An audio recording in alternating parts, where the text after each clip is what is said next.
विमल सागर जी, अनंत सागर जी, धर्म सागर जी आदि समस्त 3 कम 9 करोड़ राज्यों की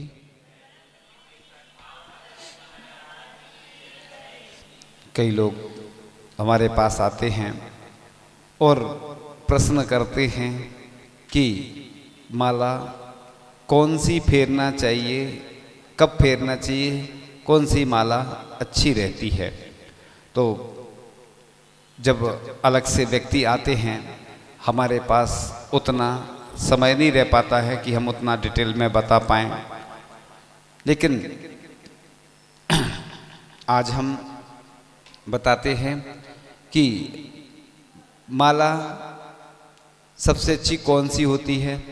तो वैसे तो सबसे अच्छी सूत की माला बताई गई है, फिर स्फटिक मणि की भी अच्छी होती है, स्वर्ण की और रत्नों की माला अच्छी होती है। लेकिन सभी लोगों की स्थिति नहीं हो पाती है कि वो इतनी महंगी माला खरीद सके। सब तरह के लोग होते हैं, जिस प्रकार से पूजन की द्रव्य चढ़ाते हैं अपनी अपनी स्थिति के अनुसार, अपनी परिस्थिति के अनुसार पूजन की द्रव्य चढ़ाते हैं। इसी प्रकार से पात्र का होता ना, पूजन के पात्र कोई चांदी के रखता है, कोई ताम्र के, कोई और भी है ना, तांबे के, पीतल के, चांदी के, स्वर्ण के तो कम ही लोग रखते। जिस प्रकार से सम्य शिखर जी की वंदना में लिखा है कि भाव सहित बंदे जो कोई ताही नरक पशु गति नहीं हुई, यानी माला में परिणाम ही निमित्त होते हैं। इधर देखें आप लोग, मन चंचल होता है ना, थोड़े में इधर भागता, थोड़े में। आप लोगों को वैसे दिख नहीं रहा होगा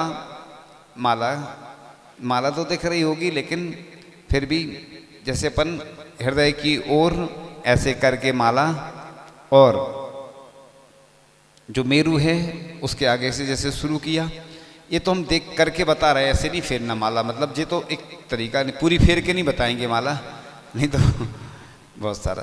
फिर जैसे अपन ने फेरना शुरू की और जो 3 मोती दाने रहते ना, जो दाने, उसके पहले तक अपन ने पूरी करी और फिर वहीं से फिर से घुमा दिया, और जहाँ अंतिम आया था, जैसे यहाँ से अपन गए जबलपुर की सीमा, जबलपुर के बाद फिर आगे नहीं जाना तो अपन ने चेंज कर लिया, है ना। मेरू का उल्लंघन नहीं किया जाता। एक तो नाखून स्पर्श नहीं होना चाहिए माला में, जैसे इधर रख करके ऐसे ऐसे फेरना चाहिए। जो नाखून है ना, हड्डी मानते हैं इसको। ऐसा लिखा गया है कि जो व्यग्र चित्त से माला फेरी जाती है, जो मेरू का उल्लंघन करके फेरी जाती है माला, और नख का स्पर्श करते हुए जो माला फेरी जाती है, उसका फल व्यर्थ होता है। तो ऐसे फेरने में दिक्कत होती है। इधर देखो, ऐसे फेरने में क्या होता है, बहुत दिक्कत होती है। ऐसे आसानी हृदय की ओर करके सामने कोई बस उस पर रख लो अपन, बाजोटा आदि, और फिर ऐसे ऐसे भी फेर सकते। ये इसमें आसानी से माला फिर जाती है और दिक्कत भी नहीं होती। अथवा कई लोग चावल के दाने भी रख लेते 108, और एक कटोरी में रख लिए चावल के दाने, इस कटोरी से उस कटोरी में कर दिए।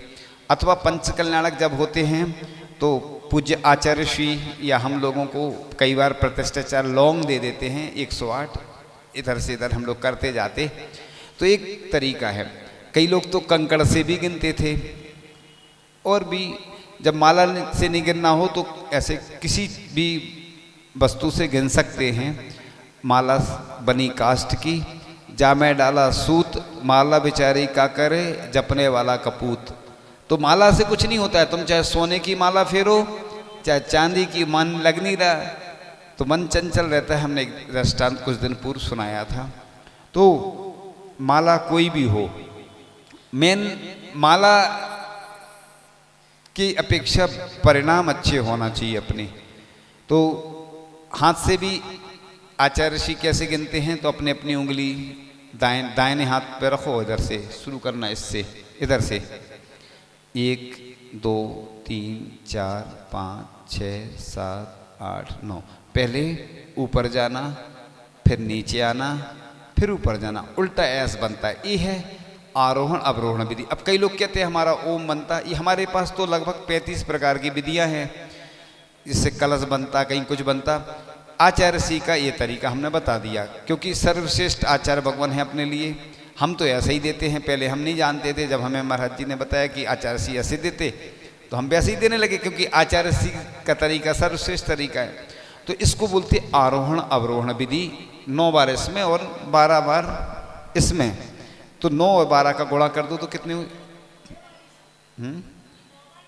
हाँ, इसमें 9 बार दाहिने हाथ में आचार्य सी। हाँ, 1 मिनट, कायस्वर करते तो ऐसे ही करते हैं, आचार्य सी 9 बार और 12 इसमें।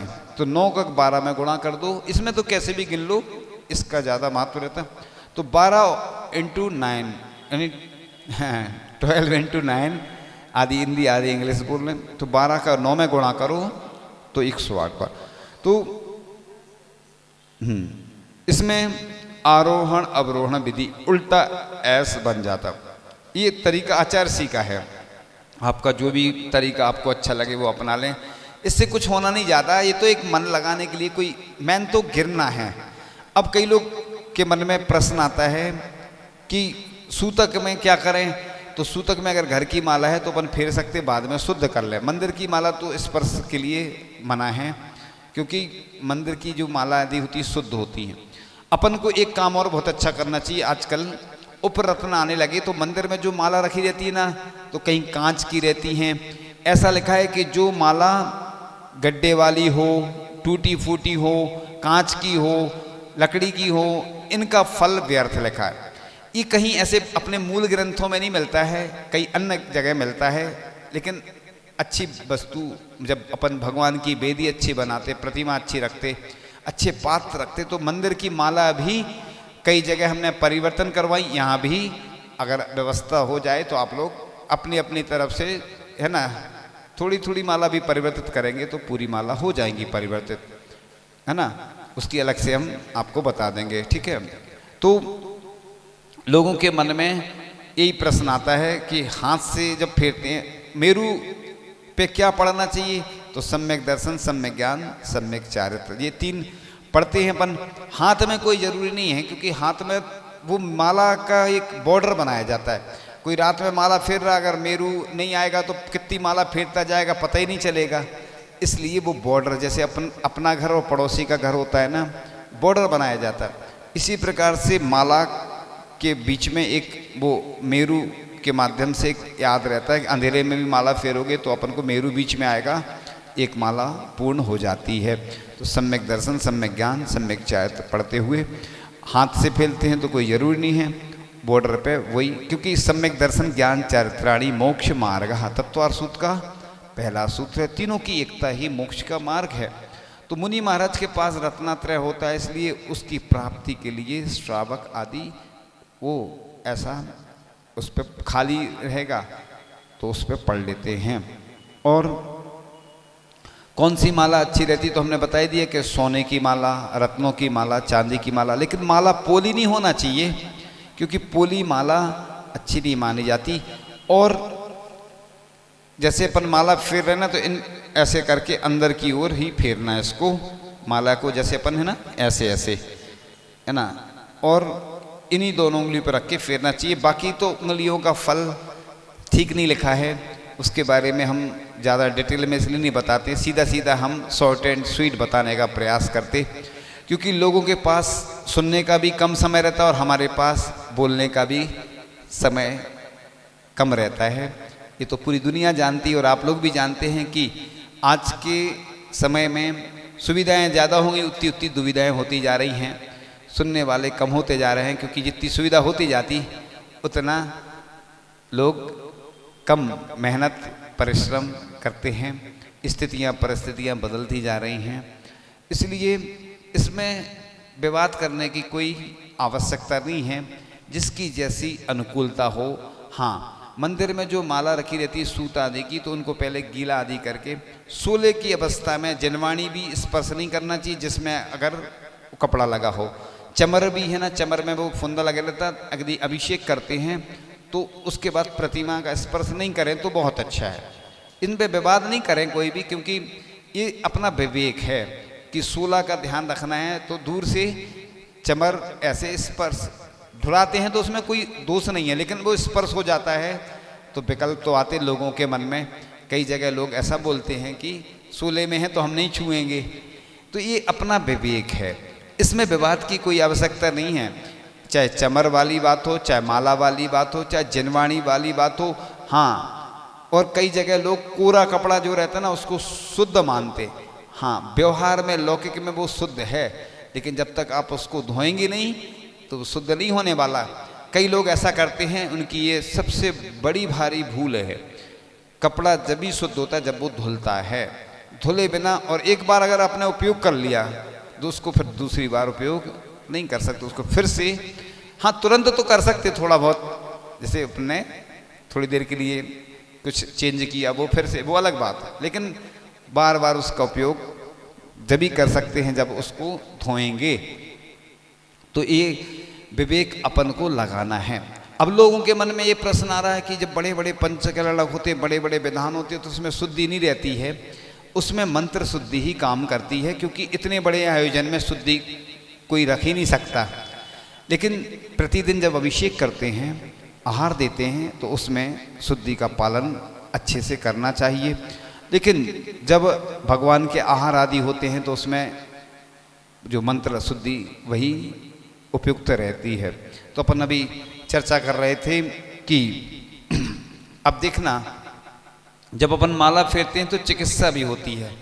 चिकित्सा कैसे होती है? अपन जब ऐसे ऐसे करते हैं ना, एक्यूप्रेशर भी होता है, इससे अपने कई रोग ठीक हो जाते हैं। ये चूँकि लोगों को बताना आवश्यक होता है। जैसे एक रुद्राक्ष की माला होती है, उसमें नुकीले नुकीले रहते ना, आपने देखा जब भी कोई रोग होता है तो क्या करते, वो पॉइंट लगाते हैं, मैग्नेट, उसमें छोटी छोटी पिन जैसी रहती है, कई मेथी के दाने। यानी हमारा शरीर जो रहता है उसको स्वस्थ रखने के लिए माला फेरना भी एक माध्यम है कि जिससे हमारे शरीर की चिकित्सा होती है। तो इस प्रकार से माला जब फेरेंगे अपन तो चिकित्सा भी हो रही, और जैसे पूजन करते हैं ना, पूजन में एक एक तरफ चढ़ाते हैं, पचरंगा धागा बांधते हैं, ये कलर रहते ना, जिससे अपने शरीर में जो तत्व रहते हैं, जिन विटामिन्स होते हैं ना, कमी हो जाती है।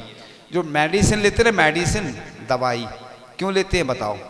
दवाई का मतलब होता है जो रोग को दबा दे, यानी शरीर में जब हमारे तत्वों की कमी हो जाती है तो अपन दवाई के द्वारा वो पूर्ति कर लेते हैं, जिससे हम स्वस्थ हो जाते हैं।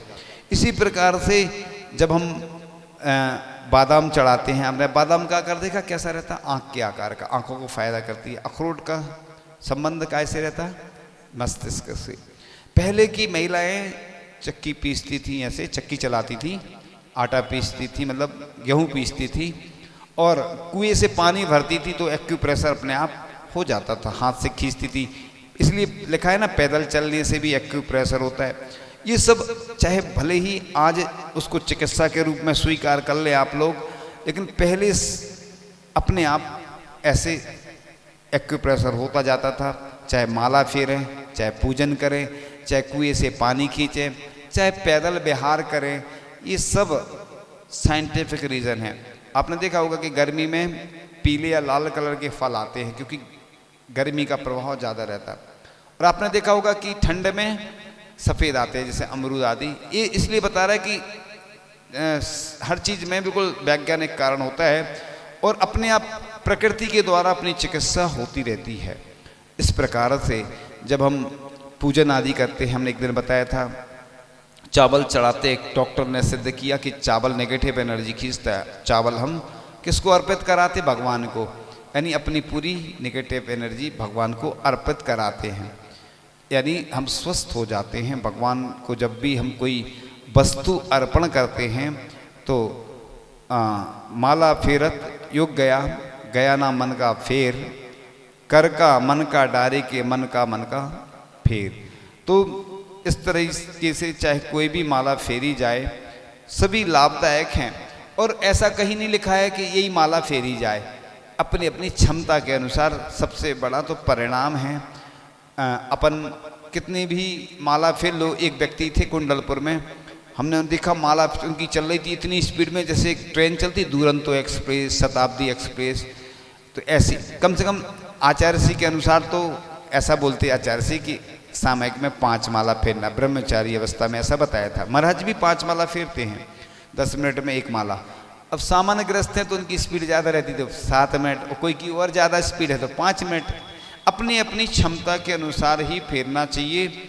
सामने नमोकार मंत्र लिख के रख भी सकते हैं, उससे भी बहुत अच्छी माला फिरती है, सामने देख के फेरेंगे। तो इसके 3 क्रम बताए हैं। एक होती है पश्चातानुपूर्वी,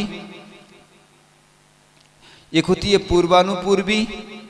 पूर्वानुपूर्वी का मतलब होता है कि जैसे नमो अरिहंताड़म, नमो सिद्धाड़म, नमो आर्याड़म, नमो वज्झायाड़म, नमो लोए सब्बसाउड़म। इधर देखो, इधर कौन सी बताई? पूर्वानुपूर्वी बताई। पश्चात पीछे देख रहे थे इसलिए पूर्व पश्चातानुपूर्वी बता दी। पूर्वानुपूर्वी मतलब नमो अरियंताणम, नमो सिद्धाणम, नमो आर्याणम, नमो वज्झाणम, नमो लोए सब्बसाउड़म। अब पश्चातानुपूर्वी मतलब नमो लोए सब्बसाउड़म, और फिर नमो वज्झायाणम, नमो आर्याणम, नमो सिद्धाणम, नमो अरियंताणम। ये मतलब एक होता है आगे से पीछे जाना, और पश्चातानुपूर्वी मतलब पीछे से आगे आना। यत्र तत्रानुपूर्वी मतलब आगे पीछे कहीं से भी फेर सकते। इस तरह से स्तोत्र भी, भक्तांबर स्तोत्र है, स्वयंभू स्तोत्र है, कई महाराज जी पीछे से भी पढ़ लेते हैं। ऐसे महावीर भगवान से पढ़ेंगे, आदिनाथ भगवान। हम लोग 24 जो क्या बोलते हैं सम्यक शेखर जी की जो टोंक रहती ना, जैसे पहली कौन सी है, कुंथुनाथ भगवान, ऐसे भी स्वयंभू स्तोत्र पढ़ते उस क्रम से, और भगवान की जय बोलते जाते, उन भगवान की टोंक का नाम भी लेते जाते। तो ये स्तोत्र या मंत्र फेरने की 3 विधि बताई हैं।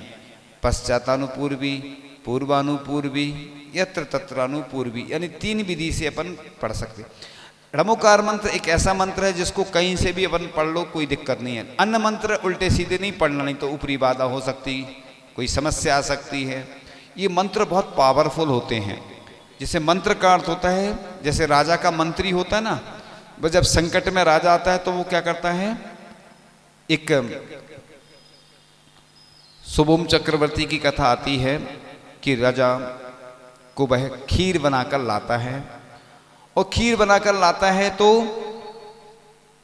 गर्म रहती है खीर, राजा को गुस्सा आ जाती है, खीर उस रसोइये के ऊपर फेंक देता है वह, और रसोइया इतनी गर्म खीर थी कि वह तड़प तड़प कर मरण को प्राप्त हो जाता है। अब वो जो रसोइया था मरण करके व्यंतर आदि देव बन जाता है, और अपने ज्ञान के द्वारा सोचता है, चिंतन करता है कि अरे मेरे ऊपर उस राजा ने खीर डाली थी, उससे मैं मरण को प्राप्त हुआ हूँ, तो चलो बदला लेने चलते हैं। बदला लेने आ जाता है। कैसे लें बदला? तो राजा बहुत श्रद्धावान है, क्या करे? वो राजा को कहता है ये आम है, और ये आम उसको टेस्ट करवाता है, only sample not for sale. बस टेस्ट करते ही उसको बहुत अच्छा लगता है वह आम, और आम जैसे ही खाता है, वह चखता है, टेस्ट करता है, तो उसको बहुत अच्छा लगता है। कहाँ मिलता है ये आम? वो उसके वशीभूत हो जाता है इंद्रियों के। तो राजा से वह कहता है कि एक समुद्र के बीच में टापू है, वहाँ पर आम मिलेगा। राजा से कहता है लेकिन वहीं जाना पड़ेगा। वो कहता है कि आम के पीछे तो मैं कुछ भी कर सकता हूँ। उसको ले जाता है, और बीच टापू में अब कहता है कि तुम को अपना अगर अपनी वो बता देता है, तुमने हमारे साथ ऐसा ऐसा किया था, अब तुम्हें अपनी जान बचाना है तो इस पानी में नमोकार मंत्र लिख दो और उस पर पैर रख दो। अब वो अपनी जान बचाने के लिए तैयार हो जाता है। जैसे ही नमोकार मंत्र लिखता है, पानी में पैर रखता है और पानी में डूब जाता है, मरण को प्राप्त हो जाता है। ये शुभम चक्रवर्ती की कथा है। तो इसलिए नमोकार मंत्र हमने देखा है, कई लोग आजकल कलश वगैरह में भी लिखा रहता है, कहीं भी डला रहता है, स्नान कर मतलब वो मांजते हैं लोग बर्तन आदि जो भी जब पूजन आदि के होते हैं। और इधर भी गले में, इधर भी क्या बोलते हैं उसको, हाथ में ब्रासलेट वगैरह में। इसलिए और कहाँ कहाँ जाते, मोबाइल में भी रिंगटोन में कई लोगों को मना किया फिर भी नहीं मानते लोग। क्योंकि हमने तो देखा है कि मंत्रों की जितनी तुम विनय करोगे उतना पुण्य का अर्जन होगा, और अभिनय करोगे तो तुम्हें कोई नरक जाने से नहीं बचा पाएगा। इसलिए अगर हमें नरक जाने से बचना है तो अपने मोबाइल में भजन तो डाल सकते और सामान्य कोई भी छोटा मोटा वाक्य डाल सकते, लेकिन मंत्र तो कोई भी हो, चाहे कुंडलपुर के बड़े बाबा का मंत्र हो, चाहे डमोकार मंत्र हो, रिंगटोन में नहीं डालना। क्योंकि कहाँ कहाँ ले जाते अशुद्धि वाले स्थानों में भोजन करते समय 24 घंटे ही तो रहता है। व्यक्ति सोते समय बस कुछ घंटों के लिए शायद अलग करता होगा व्यक्ति, शायद कह रहे हम इसलिए, और 24 घंटे कितनी अभिनय होती है मोबाइल में। इसलिए तो हम लोग उसका निषेध करते, लेकिन लोग अब नहीं मानते, तो हम लोग क्या करें। अब इसलिए रिंगटोन में डालोगे वो बीच में काटना पड़ता है, और फिर अशुद्धि में भी महिलाएं भी पुरुष भी और भी अन्य जगह कहाँ कहाँ ले जाते, क्या क्या करते। तो शुभम चक्रवर्ती जब ड़मोकार मंत्र के दुष्प्रभाव से उस पर कैसा असर हुआ कि उसका जीवन ही समाप्त हो गया। इसी प्रकार से हम भी अगर ड़मोकार मंत्र या कोई भी मंत्र जो हैं उनकी अच्छे से माला फेरेंगे तो हम उच्च स्थान को प्राप्त करेंगे। इसलिए तो लिखा है कि ड़मोकार मंत्र की जो 8,08,08,808 बार जाप करता है शाश्वत पद को प्राप्त करता है, यानी मोक्ष को प्राप्त करता है। सोचिए आप, जो मंत्र मोक्ष दिला सकता है वो नरक भी दिला सकता है। यानी अगर आप उसकी विनय करोगे अच्छे से, लोग कहते हैं कि लिखा है अपवित्र अपवित्रो वा, उसका अर्थ ये नहीं लिखा, स्मृत लिखा है। मतलब स्मरण तो आप, हम भी आहार में ड़मोकार पढ़ लेते हैं, हम स्मरण कर लेते, उसमें कोई दोष थोड़ी है। भोजन करते समय भी स्मरण कर सकते आप। अपवित्र अपवित्रों का अर्थ ये है स्मृत, माने महिलाएं भी अशुद्धि में जैसे आर्य का संग आदि भी करते ना, जो पाठ तो करते लेकिन उच्चारण नहीं करते मुख से। उच्चारण को मना है, लेकिन स्मृत माने स्मरण को मना नहीं है। अब आपको महाराज जी आपको आहार में नहीं करना चाहिए, आप क्यों नहीं कर सकते यार? उच्चारण थोड़ी कर रहे हैं, हम तो स्मरण कर रहे हैं। भगवान का स्मरण कर सकते, हम नहीं कर सकते आहार में, कर सकते। तो स्मृत अपवित्र अपवित्र का अर्थ यही है कि उस महान मंत्र का अगर जिन जिन ने भी स्मरण किया, यानी कोई अब जैसे किसी की संलेखना चल रही है और अशुद्धि में रहता है वो, लेकिन अपन सुनाते उसको नहीं, क्योंकि अब ऐसी स्थिति में क्या कर सकते। इसलिए ये महान मंत्र हैं, इनकी जिन जिन ने वो एक भजन गाते ना लोग, याद आ गया वो, प्रभु जी के नाम की सुबह दोपहर शाम की फेरो एक माला हो, फेरो एक माला। तो प्रातः काल दोपहर और शाम को एक माला तो नहीं, 5 परमेष्टि की और 5 पापों से बचने के लिए 5 माला तो कम से कम ड़मोकार मंत्र की फेरना चाहिए। और हम तो सभी ये चाहते हैं कि हमारे आचार्य भगवान स्वस्थ रहें, उनके लिए एक पार्श्वनाथ भगवान की जरूर 4-5 माला तो प्रतिदिन सबको फेरना चाहिए। कुछ लोग तो फेरते हैं, जो नहीं फेरते वो अलग से फेरना प्रारंभ कर दें कि हमारे आचार्य भगवान दीर्घायु हों, हमेशा स्वस्थ रहें। क्योंकि उनके द्वारा कितनी जिन शासन की प्रभावना आज हो रही है, और आगे भी उनका हमें सानिध्य मार्गदर्शन मिलता रहे। क्योंकि उनके रहने से, उनके हमारे समक्ष रहने से हमारे लिए कितनी एनर्जी मिलती है, कितनी ऊर्जा मिलती है। वह ऊर्जावान व्यक्तित्व हैं, महापुरुष हैं। तो इसलिए आचार्य भगवान ने हमें बहुत कुछ दिया है और उनके निमित्त से ही हमें बहुत कुछ प्राप्त हुआ है। तो आज के इसी श्रृंखला में एक आचार्य भगवान का संस्मरण सुनाते हैं कि प्रसंग था अमरकंटक शहडोल मध्य प्रदेश का, कि चतुर्मास के बाद आचार्य श्री ने बिहार किया पेंड्रा रोड बिलासपुर की ओर, और गांव में खुशी की लहर दौड़ गई। आचार्य श्री का तो जहां बिहार होता खुशी तो आई जाती है अपने आप। संतों के आगमन से सुख का रहे ना पार, संतों का जब गमन हो लगता जग असार। ऐसे लगता है कि सब कुछ लुट गया हो। तो बस यहाँ पर एक ऐसा परिवार था जिसके घर में छत की जगह खप्पर था। क्या था? खप्पर, खपरेल, पुराना मकान जिसमें से पानी टपकता था। भोजन बनाने बर्तन भी नहीं थे और वह जो घर का स्वामी था वह साइकिल से गांव-गांव जाकर चूड़ी आदि बेचकर मुश्किल से अपने परिवार का खर्च चलाता था।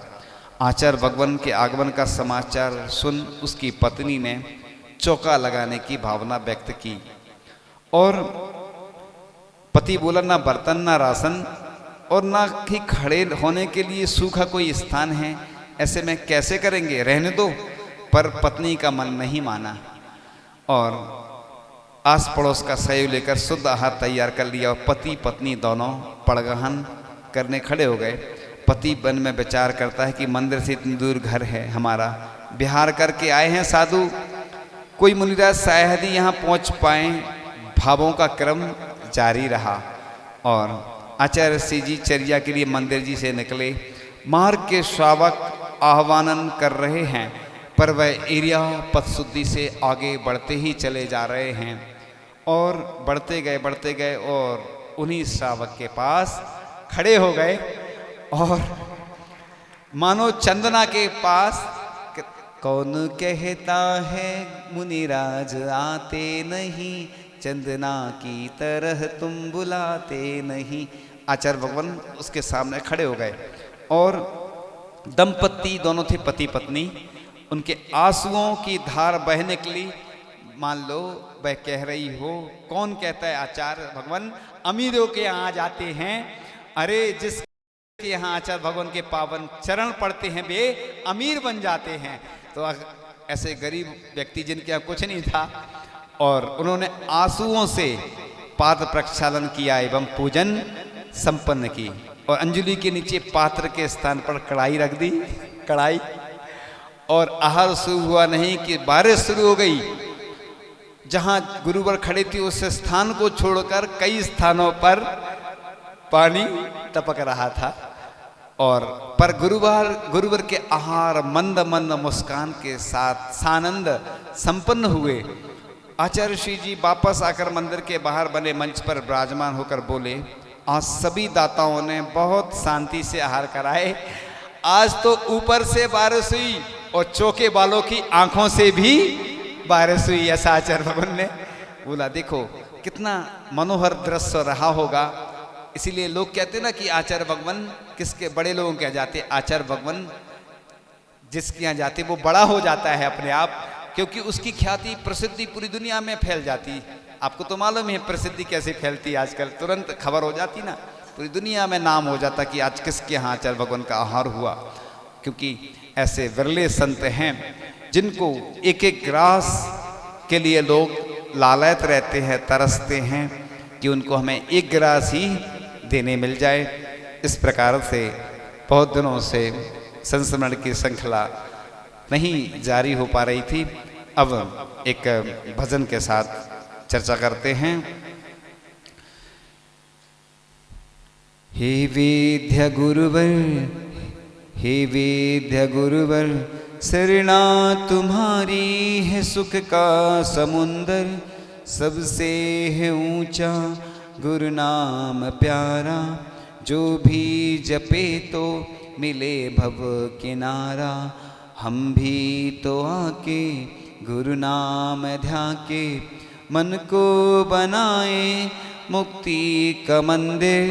हे वेद्य गुरुवर, हे वेद्य गुरुवर, गुरु नाम विद्या, गुरु ज्ञान विद्या, गुरुपाद पूजा करे सब अविद्या। लहरे बहा के हमको जगा के, पावन बना के भरो ज्ञान अंदर। हे वेद्य गुरुवर, हे वेद्य गुरुवर, धरती गगन में सारे चमन में, गुरुवर समाए हैं भक्तों के मन में। हर पर्व तुमसे, हर धर्म तुमसे, रोशन हुए सारे जग के मंजर। हे वेद्य गुरुवर, हे वेद्य गुरुवर, हे वेद्य गुरुवर, हे वेद्य गुरुवर, शरणा तुम्हारी है सुख का समंदर, हे वेद्य गुरुवर, हे वेद्य गुरुवर। इस तरह से आज का यह विषय पूर्ण हुआ। जिनवाणी स्तुति करते हैं। जिनवाणी के ज्ञान ते सूझे लो कालो, सोबाड़ी मस्तक नमो सदा देत हूँ तो। हे जिनवाणी भारती माँ तो हे जपो दिन रैन, जो तेरी शरणाग है सो पावे सुख चैन। देवजों अरिहंत को गुरु सेवा निर्गन, दया धर्म पालो सदा यही मोक्ष का पंथ। आचार्य गुरु शिक्षण विद्यासागर जी महामंडराज की परीक्षण का एक फॉर्म है, प्रतियोगिता जैसी है। उसमें सभी लोग नियम भर के परीक्षण के बाद जमा कर दें, जिससे कौन ने कितने नियम पाले, और उस माध्यम से अपने अच्छे से नियम भी पालेंगे, और जो अच्छा नियम पालेगा उसको प्रथम द्वितीय तृतीय श्रेणी में नंबर मिलेंगे और पुरस्कार भी प्राप्त होगा।